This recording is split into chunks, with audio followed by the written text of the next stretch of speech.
Hello students, very good morning. कैसे हैं आप लोग? मेरा नाम है रोहित सिंघल। स्टूडेंट, हम लोग यूएससीएमए के कुछ क्वेश्चंस डिस्कस कर रहे थे। बेसिकली हम लोग जो क्वेश्चंस ले रहे हैं वो एग्ज़ाम सपोर्ट पैकेज के ले रहे हैं। ठीक है, तो ये इम्पॉर्टेंट है क्योंकि ये आईएमए खुद ही निकालता है। जो अपना इंस्टीट्यूट ऑफ मैनेजमेंट अकाउंटेंट है वो खुद ही आईएमए जो है वो एग्ज़ाम सपोर्ट पैकेज रिलीज़ करता है। और ये लेटेस्ट एग्ज़ाम सपोर्ट पैकेज के क्वेश्चंस हैं, डिस्कस कर रहे हैं हम लोग। तो हमने लिए हमारे एग्ज़ाम के लिए बहुत इंपॉर्टेंट हो जाते हैं। हमने ऑलरेडी 2 लेक्चर्स में सेक्शन ए पार्ट 1 के क्वेश्चन से स्टार्ट कर रखे थे। आज हम उसी सीरीज़ को आगे बढ़ाते हुए लेक्चर 3 ले रहे हैं। ठीक है ना। अब देखिए, सबसे पहले इन क्वेश्चंस को, जैसे मैं हमेशा कहता हूँ कि आप खुद ट्राई करेंगे और फिर मेरा सॉल्यूशन देखिए। तो इस क्योंकि क्वेश्चन बहुत सिंपल है तो इसको आप वीडियो पॉज करके और खुद ट्राई करिए। क्वेश्चन क्या है? All of the following are classification on the statement of cash flow except, बताइए, operating activity, equity activity, investing activity और फाइनेंसिंग एक्टिविटी। तो आपसे एक्सेप्शन पूछ रहा है, तो एक्सेप्शन क्या है? Equity activity. इक्विटी एक्टिविटी नाम से कैश फ्लो में कुछ भी नहीं होता है। ठीक है, तो करेक्ट आंसर इसका बी है। The purchase of fix assets should be accounted for on the statement of cash flow. बताइए, फिक्स असेट्स परचेज करा आपने, ठीक है, आपने कोई plant, machinery, furniture, land and building, ये सब परचेज किया, कौन सी एक्टिविटी में जाएगा बताइए? इन्वेस्टिंग एक्टिविटी में शो करेंगे हम लोग, क्योंकि कोई भी असेट्स परचेज करना, सेल करना, दोनों की दोनों कहाँ जाती है? इन्वेस्टिंग एक्टिविटी का पार्ट है। तो करेक्ट आंसर इज बी। फिर next question, statement of cash flow prepared using the indirect method would have cash activity listed in which of the following order. क्या पूछ रहा है बताइए क्वेश्चन? कि स्टेटमेंट ऑफ कैश फ्लो बनाना है, ठीक है, और इनडायरेक्ट मेथड से बनाना है, तो किस ऑर्डर में आपको एक्टिविटीज़ को शो करना है। बेसिकली आज जो हम क्वेश्चन ले रहे हैं वो ज़्यादातर स्टेटमेंट ऑफ कैश फ्लो के ही हैं, ठीक है ना। सीक्वेंस में चल रहे हैं हम एग्जाम सपोर्ट पैकेज के। तो आपको पता होगा सबसे पहले ऑपरेटिंग आता है, फिर इन्वेस्टिंग आता है और फिर फाइनेंसिंग आता है। सबसे लास्ट में फाइनेंसिंग एक्टिविटी आती है और सबसे पहले ऑपरेटिंग एक्टिविटी आती है। ठीक है, तो आंसर इज डी। ठीक है, ऐसे क्वेश्चंस तो देखो एग्जाम में अपने गलत होने ही नहीं चाहिए किसी भी केस में, क्योंकि ये बहुत सिंपल क्वेश्चंस होते हैं। ठीक है, अगर आ जाएं तो आपको करना ही है इनको। ये क्वेश्चन अच्छा है, ठीक है, आप इसको इंपॉर्टेंट मार्क कर लीजिए, ठीक है ना, और इसका आंसर देने की कोशिश करिए। Kelly company acquired land by assuming a mortgage for full acquisition cost. This transaction should be disclosed on Kelly's statement of cash flow as financing activity, investing activity, operating activity, और fourth option है non cash financing and investing activity. बताइए इसका क्या answer होगा? ठीक है, थोड़ा सोचना पड़ेगा आपको, क्वेश्चन को ढंग से समझना पड़ेगा। क्वेश्चन क्या कह रहा है? आपने एक लैंड एक्वायर करी, ज़मीन परचेज करी, और आपने कैसे परचेज करी है? एक मॉर्गेज लोन लेके, ठीक है ना। आपने उसको ज़मीन को मॉर्गेज करा लिया पूरा का पूरा, ठीक है ना, फुल एक्विजिशन कॉस्ट का। तो अब क्या हुआ होगा? क्या लैंड आपने परचेज करी वो आपने पैसे देके करी है क्या? नहीं। आपको डायरेक्टली मतलब आपके यहाँ से कोई कैश आउटफ्लो हुआ क्या? नहीं। आपको डायरेक्टली जो लैंड है वो पूरी मॉर्गेज लोन पे मिल गई, ठीक है ना, मॉर्गेज मिल गया इसका। ठीक है, तो अब आपके पास ना तो कुछ पैसा आया होगा और ना कुछ पैसा गया होगा। ऐसा नहीं हुआ है कि हमने लोन लिया है पहले और फिर उससे लैंड परचेज करी है, ऐसा नहीं हुआ है, ठीक है ना। डायरेक्टली हमने क्या है, फुल एक्विजिशन कॉस्ट का मॉर्गेज जो है वो मॉर्गेज करवा ली पूरी की पूरी ज़मीन, ठीक है ना। हम लोन लेने गए और लोन लेके हमने लैंड जो है डायरेक्टली मतलब बैंक ने क्या किया होगा, अगर आप सोचें तो ट्रांजेक्शन कैसे होगा? बैंक ने जो जिसकी लैंड थी ओरिजिनली उसके खाते में डायरेक्टली पैसे डाल दिए हैं, ठीक है ना। बैंक ने आपको पैसे नहीं दिए हैं, ठीक है ना। जैसे आप कभी कार लोन लेने जाते हो या फिर बाइक लोन लेने जाते हो तो पता है क्या करते हैं? जैसे आपने किसी बैंक से, सपोज HDFC बैंक से आपने बोला कि मुझे कार लोन चाहिए, तो क्या करते हैं वो लोग? जो HDFC बैंक है वो क्या करेगा? जो आपका डीलर है जिसके यहाँ पे आप कार पसंद करके आए, सपोज आपने कोई मारुति की कार पसंद करी, मारुति कंपनी की कार परचेज करी, है ना, तो HDFC बैंक जो है, कभी ये आप हो कभी भी आपको वो पैसा नहीं देगा लोन का। HDFC बैंक क्या करेगा, बोलेगा आपको कार कौन सी पसंद आई, पूछेगा आपसे, आपने कहा मारुति की, वो डीलर की सारी इन्फॉर्मेशन मांग लेगा और HDFC बैंक डायरेक्टली जो है डीलर के खाते में पैसे ट्रांसफर कर देगा, ठीक है ना, और कार आपको मिल जाएगी, कार आपके पास आ जाएगी, ठीक है। तो आपके पास अगर देखा जाए तो ना तो कोई पैसे आए ना कोई गए, है ना, लोन के पैसे आपके पास आए भी नहीं और ना आपने कोई कार परचेज करने के लिए पैसे दिए हैं, डायरेक्टली वो डीलर के पास गया है, ठीक है ना। तो इसलिए ध्यान रखना है कि कोई भी एक्टिविटी कैश में नहीं हुई है, कैश में कोई एक्टिविटी नहीं हुई है। तो ये पूरी एक्टिविटी क्या है, non cash financing and investing activity. Financing and investing क्यों है, क्योंकि आपने लोन तो लिया ही है, अब किस्तें तो आपको ही पे करनी है, इंस्टॉलमेंट्स तो आपको पे करनी है, तो लोन आपने लिया है, आपके नाम पे लोन चढ़ गया होगा जितने की आपकी लैंड होगी। और इन्वेस्टिंग इसलिए है कि आपने कुछ परचेज किया है, लेकिन ध्यान रहे कि कोई भी कैश में ट्रांजेक्शन नहीं हुआ है, ठीक है। चलो, तो correct answer is D. Which one of the following should be classified as operating activity on the statement of cash flow. तो सिंपल क्वेश्चन है, बताइए क्या आंसर होगा इसका। A decrease in accounts payable during the year, क्या ये cash flow में आता है क्या, ऑपरेटिंग एक्टिविटी के अंदर, बताओ आप। Increase in cash resulting from the issue of previously authorised common stock, मतलब क्या कह रहा है कि आपने पहले ऑथराइज कैपिटल में से, जो आपने ऑथराइज करा रखी थी, उसमें से करंटली नए शेयर इशू कर दिए ना, इशू ऑफ शेयर है, कुल मिला के बात ये है, आपने currently issue of common stock, मतलब क्या होता है, इक्विटी शेयर्स। इक्विटी शेयर्स के लिए वर्ड यूज करते हैं कॉमन स्टॉक, कॉमन स्टॉक भी बोलते हैं, ऑर्डिनरी शेयर्स भी बोलते हैं, या फिर डायरेक्टली इक्विटी शेयर्स भी लिखा हुआ रहता है। तो आपने कुल मिला के इशू ऑफ इक्विटी शेयर्स किया है, ठीक है ना। तो purchase of additional equipment needed for current production, आपने कोई इक्विपमेंट परचेज किया, ठीक है ना, मशीन परचेज करी होगी प्रोडक्शन के लिए, ठीक है। The payment of cash dividend from the money arising from the current operations, आपने डिविडेंड पे किया है, पैसा कहाँ से आया वो इममटीरियल है, उससे कोई फर्क नहीं पड़ता, बोल रहा है वैसे ये पैसा जो है ऑपरेशन से आया है। बताइए इनमें से कौन सी एक्टिविटी ऑपरेटिंग में जाएगी। अब देखो ये फोर्थ वाली जो है डिविडेंड जो हमने पे किया, ये किसका पार्ट है, फाइनेंसिंग एक्टिविटी का पार्ट है। आपने जो एडिशनल इक्विपमेंट परचेज किया है, ये किसका पार्ट है, ये इन्वेस्टिंग का पार्ट होता है, जानते हैं ना अपन, कोई दिक्कत ही नहीं है इसमें, असेट्स परचेज करना। Increase in cash resulting from issue of previously authorise common stock, shares issue करे, अगेन फाइनेंसिंग का पार्ट है, ठीक है। शेयर इशू करना किसका पार्ट होता है, फाइनेंसिंग एक्टिविटी का। Decrease in accounts payable during the year, ये कौन सी एक्टिविटी का पार्ट है, ये ऑपरेटिंग एक्टिविटी का पार्ट है। आपको याद होना चाहिए कि ऑपरेटिंग एक्टिविटी के अंदर हम लोग इनडायरेक्ट मेथड में क्या करते हैं, सबसे पहले नेट प्रॉफिट लिखते हैं, फिर उसमें नॉन कैश एक्सपेंसेस ऐड कर देते हैं, नॉन कैश इनकम को लेस कर देते हैं, कोई होती है तो, जनरली नॉन कैश इनकम अपन को नहीं मिलती है। फिर adjustment of changes in working capital करते हैं, कोई भी करंट असेट्स का आइटम होगा जो इंक्रीज हो रहा है उसको लेस कर देते हैं, करंट असेट्स डिक्रीज होगा तो उसको ऐड कर देते हैं। करंट लाइबिलिटी अगर मान लो डिक्रीज हो रहा है, इसका मतलब लाइबिलिटी पे करा है तो आउटफ्लो है, लेस कर देंगे। अगर लाइबिलिटी बढ़ रही है, करंट लाइबिलिटी इंक्रीज हो रही है तो प्लस कर देंगे, एडिशन हो जाएगा। इस तरीके से काम करते हैं ना, तो ये वही चीज़ कह रहा है आपको, डिक्रीज इन अकाउंट्स पेबल जो है वो ऑपरेटिंग एक्टिविटी में आता है ना। सिंपल क्वेश्चन है। When using the statement of cash flow to evaluate the company continuing solvency, the most important factor to consider is the cash balance at the end of the period, cash flow from operating activity, cash flow from investing activity, cash flow from financing activity. अच्छा question है, ठीक है ना, आप थोड़ा सा दिमाग लगाने वाला क्वेश्चन है, सोचने वाला क्वेश्चन है, स्टार मार्क कर सकते हो ऐसे क्वेश्चंस पे, ठीक है ना, आपको ऐसे क्वेश्चंस करके जाने चाहिए एग्जाम में। बताओ ये क्या कह रहा है कि कंपनी की सॉल्वेंसी को चेक करना है हमें। पहले तो बताओ सॉल्वेंसी क्या होती है।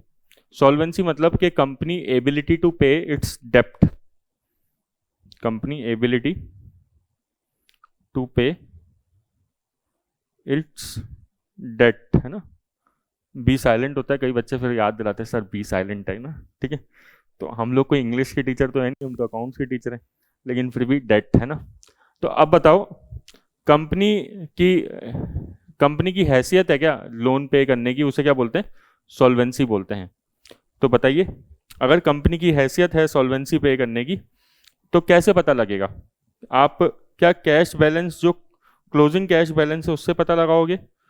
क्या जो पैसा आपके पास आ रहा है ऑपरेटिंग एक्टिविटी, उसे उससे पता लगाओगे? या पैसा जो आ रहा है या जा रहा है इन्वेस्टिंग एक्टिविटी, उससे पता लगाओगे? या फाइनेंसिंग एक्टिविटी से पता लगाओगे? बताओ कि कंपनी की कैसी स्थिति है ना, कंपनी की जो है एबिलिटी है क्या डेट पे करने की, तो कैसे पता लगाएंगे, है ना? और ये जो कंटिन्यूइंग सॉल्वेंसी होती है, ठीक है, ये हमेशा सॉल्वेंसी वर्ड जो यूज़ किया जाता है, ठीक है, ये नॉर्मली हम लॉन्ग टर्म के लिए यूज़ करते हैं। ठीक है, जब आप फाइनेंशियल मैनेजमेंट पढ़ोगे तब आपको ये चीज़ समझ में आ जाएगी। देखो, हमेशा है ना ये चीज़ ध्यान रखो कि बिजनेस में केवल सॉल्वेंसी की बात नहीं हो रही, बिजनेस में पैसा आपके पास कहाँ से आना चाहिए। बिजनेस में अगर आपके पास पैसा आया इन्वेस्टिंग एक्टिविटी से, बहुत ज़्यादा मायने नहीं रखता है। बिजनेस में पैसा आया आपके पास फाइनेंसिंग एक्टिविटी से, बहुत ज़्यादा मायने नहीं रखता है। ठीक है ना? Cash balance at the end of the period, इससे भी कोई फ़र्क नहीं पड़ता है, क्योंकि क्लोजिंग कैश बैलेंस तो हो सकता है आपने लोन लिया है, फाइनेंसिंग एक्टिविटी से इकट्ठा हो गया आपके पास क्लोजिंग कैश बैलेंस। भाई आपके पास शाम के टाइम पे पूरे दिन भर के बाद शाम के टाइम पे पैसे रखे हैं जेब में, तो ज़रूरी थोड़ा है वो आपकी कमाई है। ठीक है ना? वो तो हो सकता है कि आपने उधार लिए हो किसी से, या कोई ज़मीन बेची हो, उससे पैसे आए हो। तो क्या इससे आपकी सॉल्वेंसी प्रूफ होती है क्या? लॉन्ग मतलब आपकी कंटिन्यूइंग सॉल्वेंसी, देखो वर्ड देखो क्या यूज़ कर रहा है, कंटिन्यूइंग सॉल्वेंसी। सवाल बनाने वाले ने, क्वेश्चन बनाने वाले ने बड़ा ध्यान से सोच के बनाया है। तो इससे क्या कंटिन्यूइंग सॉल्वेंसी प्रूफ होती है क्या आपकी? नहीं। आपको पता है ना कि लाइफ में एक रेगुलर इनकम का सोर्स होना चाहिए, अपन लोग डिस्कस करते हैं हमेशा। तो कंपनी के लिए रेगुलर इनकम का सोर्स क्या है? कंपनी के लिए रेगुलर इनकम होता है ऑपरेटिंग एक्टिविटी, है ना? अच्छा क्वेश्चन है ये। तो ऑपरेटिंग एक्टिविटी ही प्रूफ करता है कि आपकी सॉल्वेंसी कंटिन्यू रहेगी नहीं रहेगी। अगर आपके पास आपके कोर काम से पैसा जनरेट हो रहा है ना, बिजनेस का कोर काम से पैसा जनरेट हो रहा है, तब तो वो चीज़ सही है। और अदरवाइज फिर क्या है, अगर आप कभी असेट बेच के पैसा ले रहे हो, कभी लोन लेके पैसा ले रहे हो, तो वो चीज़ कब तक चलेगी? असेट भी कब तक रहेगी आपके पास, है ना? लोन भी कब तक लेते रहोगे? ठीक है, ये चीज़ पर्सनल जिंदगी पे भी अप्लाई होती है। ठीक है, तो आंसर क्या है इसका? बी। आंसर पढ़ सकते हो आप। Company solvency is best represented by the amount of cash that can be generated internally rather than having to borrow from outside sources. ठीक है ना? ये बोल रहा है कि भाई लोन वोन से कोई फर्क नहीं पड़ता, कंपनी इंटरनली कितना जनरेट कर रही है उस बात से इफेक्ट आता है। वही चीज़ हमने जो बोली। Most commonly use method for calculating and reporting a company net cash flow from operating activity on the statement of cash flow is. बताओ, सबसे ज़्यादा कॉमन यूज़ करने वाला मेथड कौन सा आता है कैश फ्लो स्टेटमेंट में? डायरेक्ट आता है, इनडायरेक्ट आता है, सिंगल स्टेप आता है, मल्टीपल स्टेप आता है? सिंगल स्टेप और मल्टीपल स्टेप तो कोई मेथड ही नहीं होता। आपको भी पता है कि डायरेक्ट मेथड ज़्यादा यूज़ नहीं आता। अपन लोग एग्ज़ाम में भी जो फोकस रखते हैं, आप कैश फ्लो 12th क्लास से बना रहे हैं, ठीक है ना? तो एग्ज़ाम में भी जो फोकस रखते हैं वो हम लोग किस पे रखते हैं? इनडायरेक्ट मेथड पे रखते हैं। तो कंपनीज़ के लिए भी कौन सा मेथड यूज़ आता है? मेनली इनडायरेक्ट मेथड ही यूज़ आता है। ठीक है, तो ये स्टूडेंट हमने बिल्कुल शॉर्ट वीडियो बनाया, इसमें हमने कुछ क्वेश्चंस डिस्कस करे। ऐसे क्वेश्चंस हम बार बार डिस्कस करते रहेंगे, लेकिन क्योंकि आप अगर यूएससीएमए का एग्ज़ाम दे रहे हैं तो ऑब्वियसली तभी आप इस वीडियो तक पहुँचे होंगे, है ना? मेरा मानना ऐसा है, क्योंकि जो बिल्कुल लास्ट में जो स्टूडेंट मतलब जो प्रिपेयर कर रहा है वही ये वीडियोस देख रहा होगा, क्योंकि ये कोई स्ट्रेटजी वगैरह की वीडियोस नहीं है, ये क्वेश्चन एंड आंसर्स डिस्कशन की वीडियो हैं। तो मेरी आपसे यही रिक्वेस्ट रहेगी कि आप बस केवल डेली की डेली प्रैक्टिस करिए क्वेश्चंस की, है ना? आपको एग्ज़ाम में कम से कम 2000 MCQs करके जाने हैं क्लियर करने के लिए, सिंगल पार्ट के। ठीक है ना? अगर आप पार्ट 1 का एग्ज़ाम दे रहे हैं चाहे पार्ट 2 का दे रहे हैं, आपको 2000 MCQ करनी ही है ना? किसी के भी कर लो, कोई दिक्कत नहीं है, ग्लैम के कर लो, वाइले के कर लो, हॉक के कर लो। लेकिन करने का मतलब ये नहीं होता है कि आपने बस केवल उसको ऐसे ही सॉल्व कर लिया है। मेन बात यह है कि हर क्वेश्चन से आपको सीखना होता है, कॉन्सेप्ट्स क्लियर करने होते हैं। जैसे अभी हमने सॉल्वेंसी वाला क्वेश्चन पढ़ा, है ना? तो उससे आपको कुछ सीखना पड़ेगा। ऐसा नहीं कि बस हमें क्वेश्चन करने की जल्दीबाजी है, ये कभी नहीं करना है। ठीक है ना? आप भले ही वो क्वेश्चंस PDF फॉर्म में कर लो, ठीक है ना? आप PDF डाउनलोड कर लो, आराम से कहीं मिल जाते हैं, तो आपके क्वेश्चंस वैसे कर लो। वरना आप एमसीक्यू टेस्ट दे लो, ठीक है ना, टेस्ट भी दे सकते हो। टेस्ट से फ़ायदा ये रहता है कि आपको टाइम का पता रहता है, आपको पता रहेगा कि कहीं मेरा टाइम ज़्यादा तो नहीं लग रहा है, क्योंकि हो सकता है कि एग्ज़ाम में आपको ये दिक्कत आए अगर आप नहीं करोगे। क्योंकि देखो क्या होता है, पूरा पेपर जो है प्रैक्टिकल नहीं होता है, कुछ थ्योरेटिकल क्वेश्चंस भी आते हैं, ठीक है ना। प्रैक्टिकल क्वेश्चंस में टाइम लगता है करने के अंदर, जहाँ पे कैलकुलेटर यूज़ होता है वहाँ पे टाइम लग सकता है, लेकिन थ्योरेटिकल क्वेश्चंस में जनरली इतना टाइम नहीं लगता है। बट हाँ, एप्लीकेशन बेस्ड क्वेश्चंस होते हैं, थोड़ा सोचना पड़ेगा आपको। क्लियर क्या? तो मेरा कहने का मतलब ये है 2000 एमसीक्यू एक पार्ट के लिए सफिशेंट है, और आपको उनको 3 बार करना ही है, 3 टाइम्स। 3 टाइम्स क्यों? ताकि वो आपके दिमाग में बैठ जाए, है ना। और आपको किस तरीके से करना है मैं बता देता हूँ। जब भी आप प्रैक्टिस करो क्वेश्चंस की, तो कुछ, क्योंकि देखो कुछ क्वेश्चन तो होंगे जो बहुत ईजी होंगे, ठीक है, उनको आपको बार बार करने की जरूरत नहीं है, उनको आप एक बार करो वो सफिशिएंट है। जैसे अब इसमें पूछा था कि कैश फ्लो के अंदर कौन सी एक्टिविटी नहीं होती है, डायरेक्ट इनडायरेक्ट, है ना, या फिर वो पूछ रहा है कि वो इन्वेस्टिंग फाइनेंसिंग एक्टिविटी, है ना, तो ऐसे कोई ऑपरेटिंग एक्टिविटी, तो उसमें इक्विटी लिखा हुआ था। तो ऐसे क्वेश्चन बहुत सिंपल होते हैं, तो इनको आपको बार बार करने की जरूरत नहीं है। लेकिन कुछ क्वेश्चन आपको हर 4-5 क्वेश्चन में से 2-3 क्वेश्चन ऐसे लगेंगे, या 2 क्वेश्चन ऐसे लगेंगे हर 5 क्वेश्चन में से, जो आपको ठीक ठाक लगेंगे, और कुछ क्वेश्चन होंगे जो बहुत डिफिकल्ट होंगे, है ना। तो हमेशा क्वेश्चंस को 3 पार्ट में डिवाइड कर लो, जो बहुत ईजी है, वेरी ईजी, जो बहुत डिफिकल्ट है, और कुछ क्वेश्चन जो एवरेज है। आपको जो फोकस करना चाहिए वो एवरेज और डिफिकल्ट क्वेश्चंस पे ज़्यादा करना चाहिए जब आप सेकेंड टाइम प्रैक्टिस करो। इजी क्वेश्चन को आप ड्रॉप कर सकते हो। तो इससे क्या होगा, 2000 एमसीक्यूज जो हैं, पहली बात तो ये आपके रह जाएंगे 500 to 600, बस इतने ही रह जाएंगे, जिस पर आपको बार बार फोकस करना है। और क्योंकि ये इतने ही रह गए, तो आप इसको रिवाइज जो है ज़्यादा बार कर पाओगे। अब आप अपना टाइम जो है, टाइम एनर्जी, वो पर्टिकुलरली मतलब आप टारगेटेड एरिया पे दे पाओगे। जैसे टारगेटेड एडवर्टीजमेंट होता है ना, तो वैसे ही आप टारगेटेड एरिया पे दे पाओगे, आपको हर जगह पे बार बार ध्यान देने की जरूरत नहीं है, ठीक है ना। तो ये पहले आप प्रैक्टिस करो, कॉन्सेप्ट्स क्लियर करना है आपको, फंडामेंटल्स के साथ करना है, ठीक है। एग्जाम में, क्योंकि आप प्रोफेशनल एग्जाम दे रहे हो, तो ऐसे क्वेश्चन सेम टू सेम नहीं आएंगे, ये बात याद रखना कि ऐसा क्वेश्चन हो सकता है बिल्कुल नहीं आए, लेकिन हाँ कॉन्सेप्ट सेम रहता है। अब हमने कैश फ्लो के कुछ क्वेश्चन पिछली क्लास में भी पढ़े थे, लेक्चर 2 में, लेक्चर 3 में भी देख रहे हैं, तो कॉन्सेप्ट सेम रहेगा। अब कैश फ्लो के इससे क्वेश्चन कुछ और कितना बना लेगा वो, ठीक है ना, और अगर को बहुत ज़्यादा अलग बना लेगा तो हो सकता है कि आपको नहीं आ रहा तो किसी को भी नहीं आ रहा वो, है ना। लेकिन आपने इतना प्रैक्टिस कर लिया तो मोर देन सफिशेंट है, ठीक है। तो इस तरीके से आपको प्लानिंग करनी है, ये क्वेश्चंस करने हैं, फिर ऐसे टाइप क्वेश्चंस के भी प्रैक्टिस करनी है। ऐसे टाइप क्वेश्चंस में और कुछ नहीं होता, बस सिंपल जो एमसीक्यू के जो मल्टीपल चॉइस क्वेश्चन के ऑप्शंस हटा दें, तो वो ऐसे टाइप क्वेश्चंस बन जाएगा, है ना।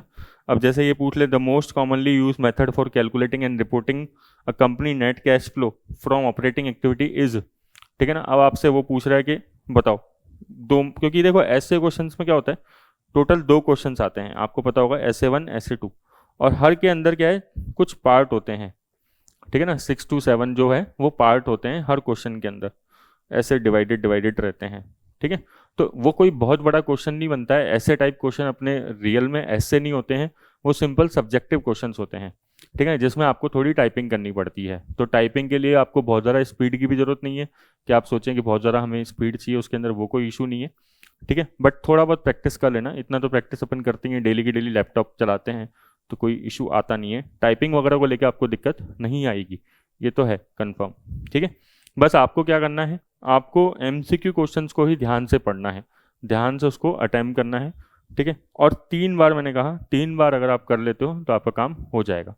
बाकी आगे भी अपन क्वेश्चंस डिस्कस करते रहेंगे बीच बीच में, ठीक है ना। तो अगर कहीं डाउट है तो आप पूछ सकते हैं मेरे से। Thank you students.